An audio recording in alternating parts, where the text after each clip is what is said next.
আচ্ছা, আজকে চলতড়িতের এই অধ্যায়ে পিরিয়ড 6 এ এসে আমরা তড়িৎ বিভব, বিভব পার্থক্য, ইএমএফ এই সমস্ত সংক্রান্ত বিষয় নিয়ে আলোচনা করব। প্রথমেই বলি যে বিভব জিনিসটা কি। তড়িৎ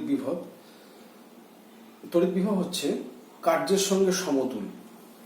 প্রথমেই আমাদের এটা মাথায় রাখতে হবে যে তড়িৎ বিভব আর কার্যের মধ্যে একটা দারুণ সম্পর্ক আছে। সেটাকে আমরা এস্টাবলিশ করব কিভাবে। ধরো এখানে একটা প্লাস কিউ একটা আধান আছে। ইতিপূর্বে আমরা কুলম্বের সূত্র পড়েছি। কুলম্বের সূত্রের আকর্ষণ বিকর্ষণ বল কখন কিভাবে প্রযুক্ত হয় সেগুলো আমরা জানি। এখন এই তড়িৎটা এখানে থাকা আর না থাকায় এর মধ্যে একটা পার্থক্য আছে। বলা হয় যে এই তড়িৎটা যদি এখানে থাকে তাহলে তার একটা সারাউন্ডিং এ বা একটা পার্শ্ববর্তী অঞ্চলে, এদিকেও আছে, একটা ক্ষেত্র সৃষ্টি হয় যাকে তড়িৎ ক্ষেত্র বলে। এখন সেই ক্ষেত্রে যদি আমরা একটা প্লাস কিউ আধান রাখি অথবা একটা মাইনাস কিউ আধান রাখি তাহলে এরা কিন্তু একটা তড়িৎ বল অনুভব করে ক্ষেত্রের জন্য, এবং যেটা কুলম্বের সূত্রের মধ্যেও রয়েছে, সমতড়িৎ হয়ে যাচ্ছে, বিকর্ষণ বল অনুভব করবে, বিপরীত তড়িৎ হয়ে যাচ্ছে অর্থাৎ আকর্ষণ বল অনুভব করবে। এটা তড়িৎ ক্ষেত্রটা অনেকটা ক্লাসে মাস্টারমশাই থাকা এবং না থাকার মতো অনেকটা। ধরো ক্লাসে মাস্টারমশাই রয়েছেন, তাহলে ক্লাসের যে পরিবেশ পরিস্থিতি আর পিরিয়ড শেষে যখন তিনি চলে যান তখনকার যে পরিবেশ পরিস্থিতি, তার মধ্যে থাকা না থাকার মধ্যে একটা ক্ষেত্রজনিত একটা বিষয় রয়েছে, এটা একটা প্রভাব। এখন ঠিক তেমনিভাবে এই কিউ আধানের জন্য, প্লাস কিউ আধানের জন্য থিওরিটিক্যালি অসীম দূরত্ব পর্যন্ত এর একটা ক্ষেত্র থাকবে, প্র্যাকটিক্যালি একটা নির্দিষ্ট অঞ্চলে সীমাবদ্ধ থাকবে এই ক্ষেত্রটা।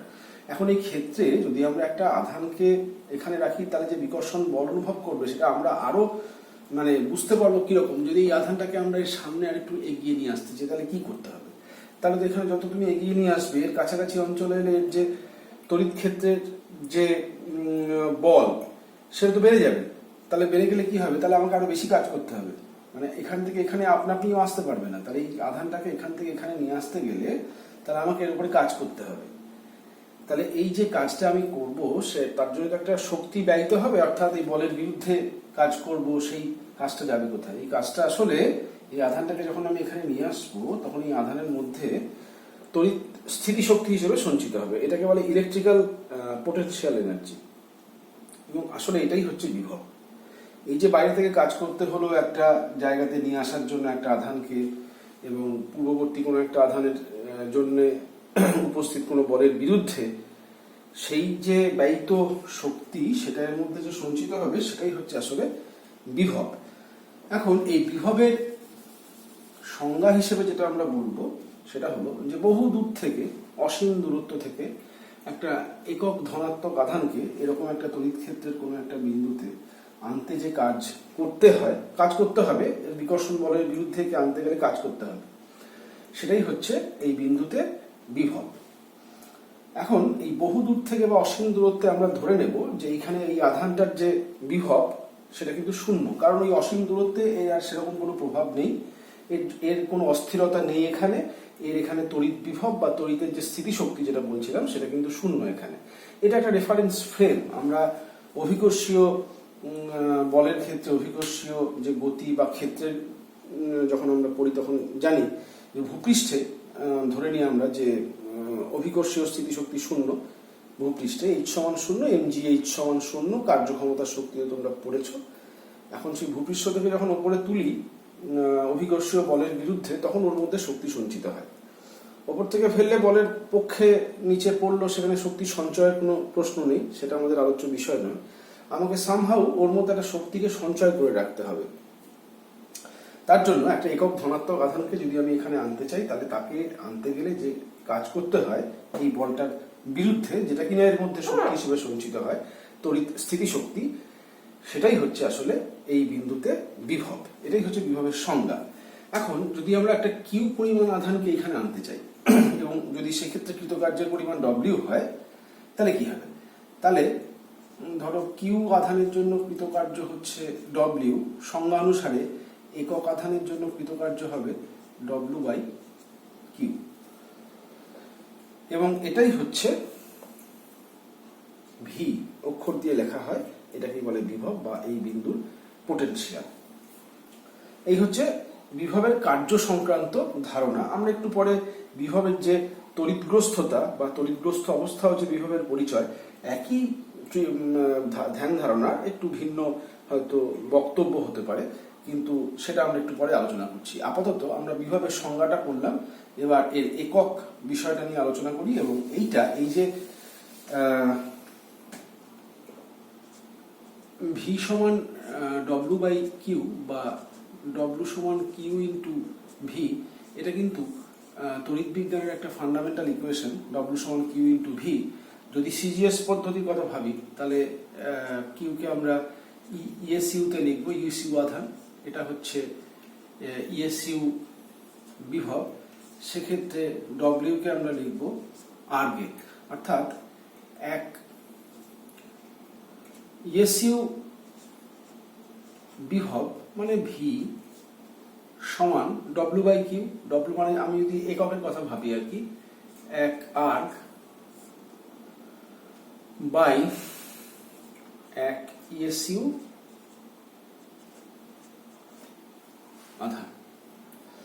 তার মানে এক ইএসইউ পরিমাণ আধানকে তড়িৎ ক্ষেত্রের কোনো একটা বিন্দুতে আনতে যদি আমাকে এক আর্গ পরিমাণ কার্য করতে হয়, আমাকে বলতে একটা এক্সটার্নাল এজেন্সিকে বহিস্থ কার্য করতে হয়, তাহলে সেই বিন্দুর বিভব হচ্ছে এক ইএসইউ বিভব।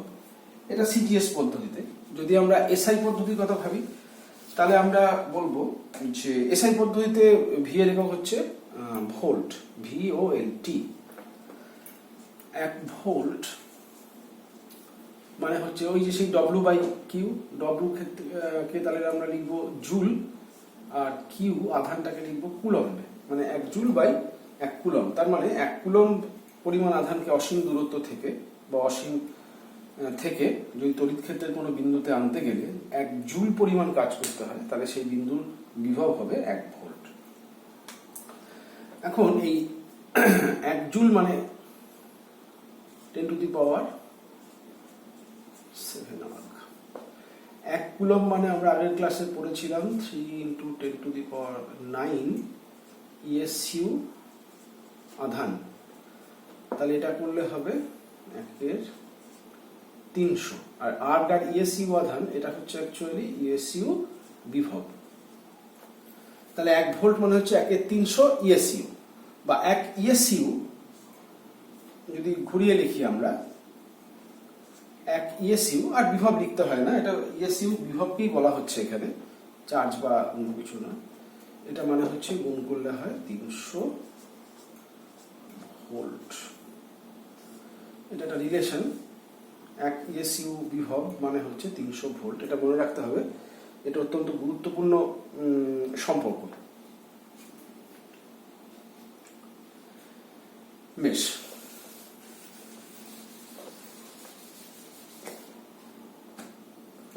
তাহলে এটা বিভব গেল।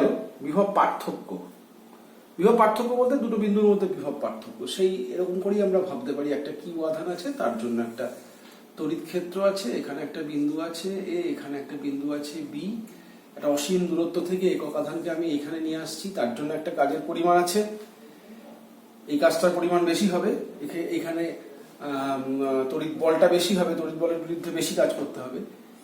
এখানে তড়িৎ বলটা কম হলে তড়িৎ বলের বিরুদ্ধে কম কাজ করতে হবে। তাহলে এখানে বেশি কাজ করলে এখানে তড়িৎ স্থিতিশক্তির মানটা বেশি হবে, এখানে কম কাজ করলে তড়িৎ স্থিতিশক্তির মানটা কম হবে। ওই তড়িৎ স্থিতিশক্তি আসলে এখানে সঞ্চিত হবে এবং ওগুলোই হচ্ছে বিভব। তাহলে এই বিন্দুতে যে স্থিতিশক্তির যে মান আর এই বিন্দু স্থিতিশক্তির মান, তারই যে পরিবর্তন, অর্থাৎ সেটাকে আমি VA আর VB বলে ভাবতে পারি, এটাই হচ্ছে আসলে এই দুটো বিন্দুর মধ্যে বিভবের পার্থক্য। এটাকেই আমি যদি এইভাবে ভাবি যে ওই আধানটাকে, একক ধনাত্মক আধানটাকে বি বিন্দু থেকে যদি আমি এই বিন্দুতে নিয়ে আসি, তাহলে আমাকে কাজ করতে হবে, যত আমি এর দিকে এগিয়ে যাবো তত বেশি কাজ করতে হবে। এবং এখান থেকে এখানে আনতে এই একক ধনাত্মক আধানটাকে যে কার্য করতে হয়, সেটাই হচ্ছে আসলে এই দুটো বিন্দুর মধ্যে বিভব পার্থক্য। সেক্ষেত্রে এখানে যেহেতু সঞ্চিত শক্তির পরিমাণটা বেশি হবে, তাহলে এ উচ্চ বিভবে আছে বলে মনে করব, আর এখানে যেহেতু সঞ্চিত শক্তির পরিমাণ কম হবে তড়িৎ স্থিতিশক্তির পরিমাণ, এটা হচ্ছে নিম্ন বিভব সম্পন্ন বস্তু বলে মনে করব। সেক্ষেত্রে অবশ্যই লিখতে পারি আমরা ভিএ ভিবি থেকে বড়, এবং এই বিভব পার্থক্যটা হচ্ছে ভিএ মাইনাস ভিবি। এর সংজ্ঞা কিভাবে দেব না, একটা একক ধনাত্মক আধানকে তড়িৎ ক্ষেত্রের একটা বিন্দু থেকে অন্য বিন্দুতে নিয়ে যেতে গেলে যে পরিমাণ কার্য করতে হয় সেটাই হচ্ছে আসলে ওই দুটো বিন্দুর মধ্যে বিভবের পার্থক্য। এখন এই দুটো বিন্দুর মধ্যে যদি বিভবের একক ভোল্ট, এসআইতে বিভব পার্থক্যের একক ভোল্ট, তাহলে আমরা সংজ্ঞাটা কিভাবে দেব না, 1 কুলম্ব আধান একক আধান এসআই পদ্ধতিতে, তাকে বি বিন্দু থেকে এই বিন্দুতে অর্থাৎ একটা বিন্দু থেকে আরেকটা বিন্দুতে নিয়ে যেতে গেলে যদি 1 জুল পরিমাণ কাজ করতে হয়, তাহলে ওই বিন্দু দুটোর মধ্যে বিভব পার্থক্য হবে 1 ভোল্ট। বিভবের একক ভোল্ট, দুটো বিন্দুর মধ্যে বিভব পার্থক্য যেটা তার একক হচ্ছে ভোল্ট। তাহলে এই হচ্ছে আমাদের গেল যে বিভব এবং বিভব পার্থক্য সংক্রান্ত আলোচনা। এইবার বিভবের একটা কথা এখানে যেটা বলেছিলাম যে তড়িৎ অবস্থা সংক্রান্ত আলোচনাটা করব, সেটা হচ্ছে প্র্যাকটিক্যালি বিভব মানে হচ্ছে বলতে বোঝায় একটা বস্তুর ক্ষেত্রে মানে তড়িৎগ্রস্ততা বা তড়িৎগ্রস্ত অবস্থার একটা পরিচয়। কিরকম, একটা বস্তু বিভবটা ঠিক করে দেয় সেই বস্তু অন্য কোনো বস্তুকে তড়িৎ দেবে না অন্য কোনো বস্তু থেকে তড়িৎ নেবে। যেমন দুটো বস্তু আছে, ভিন্ন তাপমাত্রায় রাখা আছে, তাহলে আমরা জানি যে সবসময় তাপের যে প্রবাহ সেটা হচ্ছে উচ্চ তাপমাত্রা থেকে নিম্ন তাপমাত্রার দিকে। তাহলে এই যে তাপ প্রবাহটা কোন দিকে হবে এটা কিন্তু ঠিক করে দেয় কার কত তাপমাত্রা, সেই রাশিটা তাপমাত্রা। তেমনি দুটো বিন্দু আছে যেখানে ধরো দুটো চোঙ বসানো আছে, একটা চোঙের জলের উচ্চতা বেশি, একটা চোঙের জলের উচ্চতা কম। যদি আমি এই চোঙ দুটোকে নিচে নল দিয়ে যোগ করে দিই, তাহলে দেখবো যে যেটার উচ্চতা বেশি যে চোঙটাতে, সেখান থেকে জলটা নেমে এসে নিম্ন উচ্চতার যে পাত্রটা আছে সেই দিকে জলটা আস্তে আস্তে প্রবাহিত হচ্ছে। এটা উল্টোটা আপনা আপনি সম্ভব হয় না, তার জন্য একটা অন্য পদ্ধতি আছে। কিন্তু এই যে উচ্চতাটার উপর নির্ভর করে যে আপনা আপনি জলটা কোন দিকে যাবে, বেশি উচ্চতা থেকে কম উচ্চতা। তেমনি বিভব হচ্ছে ঠিক সেরকম, যে বস্তুর বিভব বেশি সে করবে কি, নিম্ন বিভব সম্পন্ন কোনো বস্তুকে তড়িতাধান দিতে পারবে। মানে সে ঠিক করে দেবে যে যার বিভব বেশি সে দেবে, যার বিভব কম সে নেবে তড়িতাধান। ধনাত্মক তড়িতের কথা আমরা বিবেচনা করছি এখানে। এই হচ্ছে একটা বিভবের অবস্থা, তড়িৎগ্রস্ততার একটা পরিচয়। আর যে তড়িৎ দিতে পারে ধনাত্মক তড়িৎ, কিন্তু মানে ইলেকট্রনের উপস্থিতি হচ্ছে ঋণাত্মক তড়িৎ। তাহলে ইলেকট্রনের অনুপস্থিতি, কোনো বস্তুতে যদি ইলেকট্রনের অভাব থাকে তাহলে সে ধনাত্মক তড়িৎগ্রস্ত বলে আমরা ধরে নেব, আর ইলেকট্রনের উপস্থিতিতে তার ঋণাত্মক তড়িৎ। এখন এই যে উচ্চ বিভব সম্পন্ন যে বস্তু নিম্ন বিভব সম্পন্ন বস্তুতে আধান পাঠাচ্ছে, তাহলে এর ফলে কি হবে, ফলটা হবে ওই যেমন জলের হাইট আস্তে আস্তে উচ্চতাটা এদিকটা কমে এসেছিল, এদিকটা বেড়ে গেছিল, যখন জলের হাইট সমান হয়ে যাবে জলের প্রবাহ বন্ধ হয়ে যাবে। যেমন তাপমাত্রার ক্ষেত্রে বেশি তাপমাত্রা থেকে কম তাপমাত্রার দিকে তাপ প্রবাহ হতে হতে তাপমাত্রা একদিকে কমলো আরেকদিকে বাড়লো, যেই দুটো তাপমাত্রা সমান হয়ে গেল অমনি তাপের প্রবাহ বন্ধ হয়ে গেল। এক্ষেত্রেও তাই হবে, যে উচ্চ বিভব সম্পন্ন বস্তু যখন সে আধান নিম্ন বিভব সম্পন্ন বস্তুকে দিয়ে দেবে তখন তার বিভব আস্তে আস্তে কমবে আর এদিকে বিভবটা বাড়বে। বাড়তে বাড়তে যখন দুটো বিভব সমান হয়ে যাবে দুটো বস্তুর, এটা যদি উচ্চ বিভব সম্পন্ন বস্তু বলে মনে করি আর এটা নিম্ন বিভব সম্পন্ন বস্তু, তাহলে যদি ধনাত্মক আধান এদিকে প্রবাহিত হয়, জেনারেলি এদিকে ইলেকট্রন প্রবাহিত হচ্ছে বলে আমরা মনে করব, তাহলে এর বিভব কমবে, এর বিভব বাড়বে। এক সময় যখন দুটো বিভব সমান হয়ে যাবে তখন কিন্তু আর তড়িতের আধান প্রবাহিত হবে না। কিন্তু তড়িতের আধান প্রবাহিত হওয়ার যে কৌশল সেটাই কিন্তু আমাদের প্রবাহী তড়িতের মধ্যে রয়েছে। আমরা চলতড়িৎ সেই কারণেই বলছি যে এই আধানটাকে স্ট্যাটিক করে রাখলে হবে না, কন্টিনিউয়াস আধানটাকে আমাকে একটা নির্দিষ্ট মানে জায়গার মধ্যে দিয়ে, একটা পথের মধ্যে দিয়ে, যাকে দেখবে তোমরা পরে সার্কিট বলে, সেইখান দিয়ে আমাদের ফ্লো করাতে হবে। তাহলে ধরো একটু আগে যেটা আমরা বলছিলাম যে একটা উঁচুতে একটা পাত্র আছে, একটা নিচুতে পাত্র আছে, সেই উঁচু পাত্র থেকে নিচু পাত্রের মধ্যে জল প্রবাহিত হচ্ছে। কতক্ষণ হবে? একটা সময় তো জল তো শেষ হয়ে যাবে বা উচ্চতা সমান হয়ে যেতে পারে, অর্থাৎ চাপের পার্থক্য থাকবে না, তাহলে তো জলের প্রবাহ বন্ধ হয়ে যাবে। কিন্তু যদি এরকম একটা আমরা অবস্থার কথা ভাবি যে এখানে মনে করো একটা পাত্র আছে, এই পাত্র দিয়ে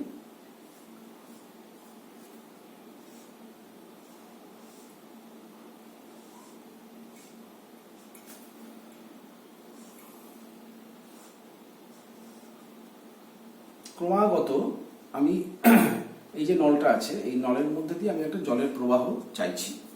কেন চাইছি না, এখানে জলের প্রবাহটা হয়তো এরকম হতে পারে যে এখানে কোনো একটা চাকা টাকা কিছু লাগানো আছে, এই চাকাটাকে আমি ক্রমাগত রোটেট করাতে চাইছি এবং রোটেট করিয়ে হয়তো এরকম হতে পারে যে জলবিদ্যুৎ উৎপাদন কেন্দ্রের যে কৌশল অর্থাৎ টারবাইনকে ঘোরানো একটা ম্যাগনেটিক ফিল্ডে, সেটা তোমরা নির্দিষ্ট সময় পড়বে, সেরকম একটা কাজ আমি করতে চাইছি। অর্থাৎ আমার উদ্দেশ্য হচ্ছে এই নলটা দিয়ে জলের প্রবাহ যেন বন্ধ না হয়। কিন্তু এই ব্যবস্থা কি সেটা সম্ভব? এই চাপের পার্থক্য কতক্ষণ থাকবে? একসময় তো এই জলটা শেষ হয়ে যাবে, কিছুক্ষণ পরেই তো জলটা শেষ হয়ে গেলে আর তো এই জলটা এখানে যেতে পারবে না। তাহলে এই জলটাকে এখানে নিয়ে যাওয়ার মতো একটা ব্যবস্থা করতে হবে আমাকে। যদি আমি এরকম একটা ব্যবস্থা করি যে ধরো এখানটাতে একটা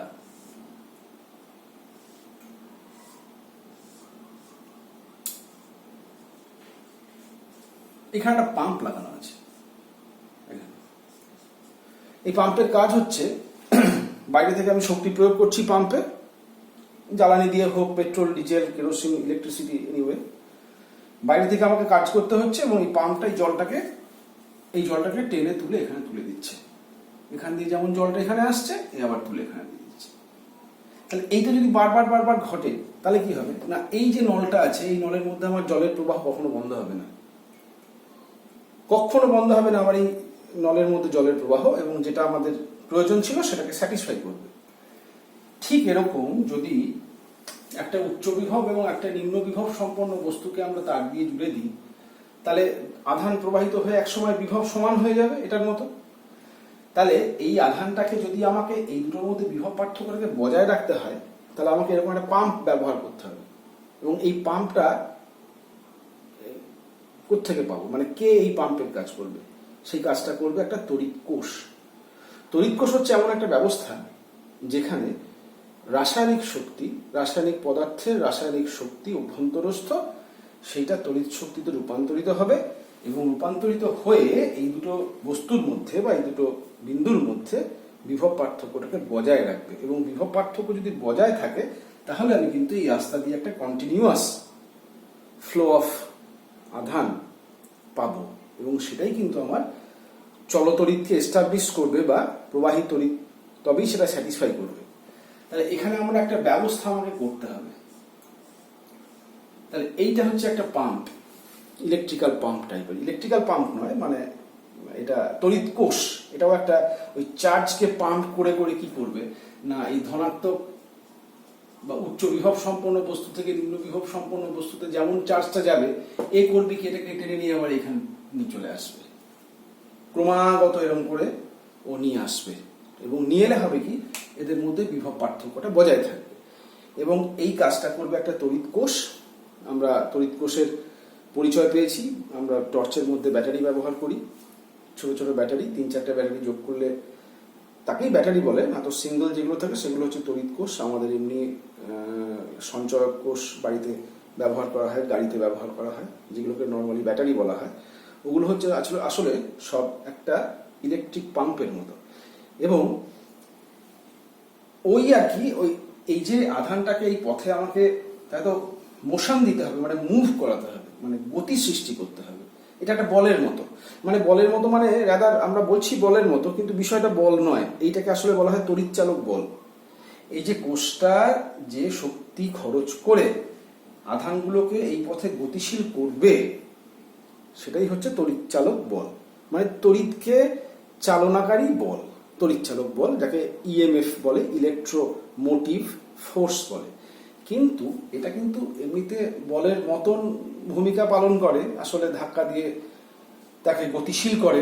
একটা বল যেমন একটা বস্তুকে গতিশীল করতে পারে, তেমনি আধানগুলোকে গতিশীল করে, কিন্তু আসলে এটা কিন্তু বল নয়। আমরা দেখব পরে যে এটা কিন্তু কার্যের মতো, একক আধানে কৃতকার্য, বরং এর সঙ্গে কার্যের যথেষ্ট মিল আছে, বলের বল নয়। সংজ্ঞা অনুযায়ী আমরা বললো এটা কিন্তু তড়িৎচালক বল, কিন্তু আসলে কোনো বল নয়। এটা একটা তড়িৎ কোষ, এর ভেতরে রাসায়নিক উপাদান আছে। এই রাসায়নিক উপাদানগুলোর মধ্যে রাসায়নিক শক্তি সঞ্চিত হয়ে আছে এবং এমন একটা পদ্ধতি ওর ভেতরে ক্রিয়াশীল হবে, একটা কোষীয় বল, যেটা কিনা ইলেকট্রোস্ট্যাটিক নেচার নয়, মানে বিকর্ষণ আকর্ষণ সংক্রান্ত বল নয়, এটা আধানের যে বিকর্ষণ আকর্ষণ সংক্রান্ত বল সেটা নয়, কিন্তু ক্রমাগত একটা পাতে তড়িৎ কোষকে আসলে একটা প্লাস একটা মাইনাস দিয়ে দুটো ইলেকট্রোড হিসেবে ভাবা হয়। একটা পাতে পজিটিভ আধানকে জড়ো করবে, একটা পাতে নেগেটিভ আধান জড়ো হবে ক্রমাগত, এবং এটা কিন্তু ওর ভেতরে একটা কোষীয় বল আছে, যেটা ইলেকট্রোস্ট্যাটিক ইন নেচার কখনোই নয়, রাসায়নিক শক্তি থেকে উদ্ভূত একটা বল। ক্রমাগত এখানে ধনাত্মক আধান জড়ো করবে এবং ধনাত্মক আধান জড়ো করলে পরে কি হবে না, এই বস্তু এটার সঙ্গে সংযুক্ত হয়ে আছে, তার মানে ধনাত্মক আধান থাকলে কি হবে না, ক্রমাগত এর যে বিভব আর এর বিভব এদের মধ্যে একটা পার্থক্য বজায় থাকবে। এখন ব্যাপারটা হচ্ছে এই ধনাত্মক পাত থেকে বা এই বস্তু থেকে একটা ধনাত্মক আধান এখানে চলে এলো খুব সহজে, বলের পক্ষে কাজ হলো, কিন্তু এই জায়গাটাতে যেখানে এই প্লেটটা কিনা একটা ঋণাত্মক প্লেট আর এইটা ধনাত্মক প্লেট, তাহলে এইখান থেকে এইখানে এই পজিটিভ আধানটা আসবে কি করে? এইটাই করবে আসলে এই কোষের ওই যে রাসায়নিক শক্তি সঞ্চিত হয়ে আছে, সেই রাসায়নিক শক্তি এই নেগেটিভ প্লেট থেকে পজিটিভ প্লেটে আধানটাকে কিন্তু ঠেলে নিয়ে যাবে। এবং যদি মনে করি আমি যে কিউ পরিমাণ আধানকে এই নেগেটিভ প্লেট থেকে বা নিম্ন বিভব সম্পন্ন যে প্লেট রয়েছে সেখান থেকে উচ্চ বিভব সম্পন্ন প্লেটে কিউ পরিমাণ আধান নিয়ে যাবে, এবং তার ফলে কৃতকার্য যদি ভাবি যে ডব্লিউ হবে, যেটা কিনা শক্তিটা ব্যয় করবে কোষের অভ্যন্তরীণ রাসায়নিক শক্তি, যেটা ইলেকট্রোলাইট যেটা আছে অর্থাৎ তড়িৎ বিশ্লেষ্য পদার্থ হিসেবে যেটা ব্যবহার করা হয়েছে এবং ধাতব পাত যেটা ব্যবহার করা হয়েছে, ওদের মধ্যে ক্রমাগত জারণ বিজারণ সংক্রান্ত পরিবর্তন ঘটবে, রাসায়নিক শক্তির রূপান্তর হবে। সেই ক্ষেত্রে যদি কাজ করতে হয় ডব্লিউ, তাহলে এই ডব্লিউকে যদি আমরা কিউ দিয়ে ভাগ করি, যে যদি একটা কিউ আধানকে এই নিম্ন বিভব থেকে উচ্চ বিভবের দিকে নিয়ে যেতে যদি আমাকে ডব্লিউ কাজ করতে হয়, তাহলে এইটাই হচ্ছে ওই কোষটার ইএমএফ, মানে ইলেকট্রোমোটিভ ফোর্স। মানে একক আধানকে এই নিম্ন বিভব থেকে উচ্চ বিভব সম্পন্ন জায়গায় নিয়ে যেতে যে কাজ করতে হবে সেটাই হচ্ছে ওই কোষটার তড়িৎচালক বল বা ইএমএফ, যেটা এই সংজ্ঞা থেকে বোঝা যাচ্ছে। তাহলে বিষয়টা খুব পরিষ্কার, কিন্তু আসলে এই পাত থেকে এই পাতে একটা পজিটিভ আধান আসাটা খুব একটা কঠিন কিছু না, কারণ এর মধ্যে তো ইলেকট্রনের প্রাচুর্য আছে। আসলে ইলেকট্রনটা এদিকে চলে আসবে, ইলেকট্রনটা এদিকে আসা মানেই হচ্ছে তার বিপরীত দিকে ধনাত্মক আধান প্রবাহিত হচ্ছে বলে আমরা মনে করব। কিন্তু ঘটনা হচ্ছে এইখানে এসে কি হবে, এখানে এই যে পজিটিভ আধানটা তাহলে এখান থেকে এইখানটাতে এলো, তারপরে এই অঞ্চলটাতে কি হবে, এখানে তো উল্টো পথ হয়ে যাচ্ছে। পজিটিভ আধান পজিটিভ পাতের দিকে আসতে গেলে তো সেক্ষেত্রে তো ধাক্কা খাবে, বিকর্ষণ করবে ওই তড়িৎ ক্ষেত্রটা। তাহলে সেইটাকে কোষের একটা অন্য কোনো শক্তি ওকে বাধ্য করবে ওই পজিটিভ আধানটাকে এই পজিটিভ পাতে নিয়ে আসতে, এবং that is the source of EMF. সেটাই হচ্ছে তড়িৎচালক বল এবং তড়িৎচালক বলের উৎস, যেটা হচ্ছে যদি আমার ডব্লিউ পরিমাণ কাজ করতে হয় সেই আধানটাকে এই নিম্ন থেকে উচ্চ বিভবে নিয়ে আসতে, তাহলে কিউ দিয়ে যদি ভাগ করি একক আধানের জন্য যে হিসেব, সেটাই হচ্ছে আসলে ইএমএফ বা ইলেকট্রোমোটিভ ফোর্স, যেটা কখনোই বল নয় বরং কার্য প্রতি একক আধান। এরও একক হচ্ছে ভোল্ট, এবং বোঝাই যাচ্ছে যে ডব্লিউ যদি জুল হয়, 1 জুল বাই 1 কুলম্ব, সেটাই হচ্ছে 1 ভোল্ট। এটা হচ্ছে ইএমএফ, ইলেকট্রোমোটিভ ফোর্স।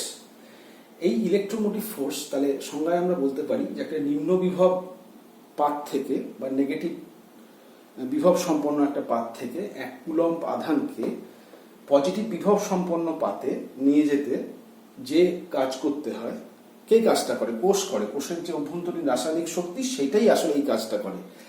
যদি 1 জুল কাজ করতে হয়, তখন আমরা বলবো এই কোষটার তড়িৎচালক বল বা ইএমএফ হচ্ছে 1 ভোল্ট। ঠিক আছে, তাহলে এটা হচ্ছে ইএমএফ পর্যন্ত আমরা আলোচনা করলাম, ইলেকট্রোমোটিভ ফোর্স। এরপরে ইলেকট্রোমোটিভ ফোর্স নিয়ে আরেকটু কথা আমরা বলবো, এখনই শেষ হয়নি এটা। ইলেকট্রোমোটিভ ফোর্স নিয়ে আরো একটু বিষয় আমরা আলোচনা করব। একটা কোষের কিছুটা অভ্যন্তরীণ গঠন, তার ভোল্টেজ ড্রপ, তার অভ্যন্তরস্থ কোথায় কোথায় কিরকম রোধ টোধ থাকে, কোষের ভেতরে তরল পদার্থ থাকে, তার মধ্যে রোধ থাকে, সেটা কিভাবে ইলেকট্রিসিটিকে যেতে বাধা দেয় সেগুলো আমরা একটু আলোচনা করব। কিন্তু প্রথমে আমরা ওহমের সূত্রটা একটু আলোচনা করে নেব। একটা পরিবাহী দিয়ে প্রবাহের সঙ্গে তার যে বাধা, তার দু প্রান্তের বিভব প্রভেদ কিভাবে জড়িত সেগুলো আমরা একটু আলোচনা করব। তার মানে পরের ক্লাসে আমরা প্রবাহ মাত্রা, ওহমের সূত্র এগুলো আলোচনা করে আবার এই ইএমএফ ফেরত আসবো। কারণ সেক্ষেত্রে আমরা ওই কোষের নষ্ট ভোল্ট বলে একটা বিষয় আছে, তার অভ্যন্তরীণ রোধ রয়েছে, সেইগুলো একটু আলোচনা করবো। তখন ইএমএফটা আমরা আরো পরিষ্কার করে বুঝতে পারবো। ঠিক আছে, তাহলে আজকে এই পর্যন্তই, এরপরে আবার নেক্সট ক্লাসে।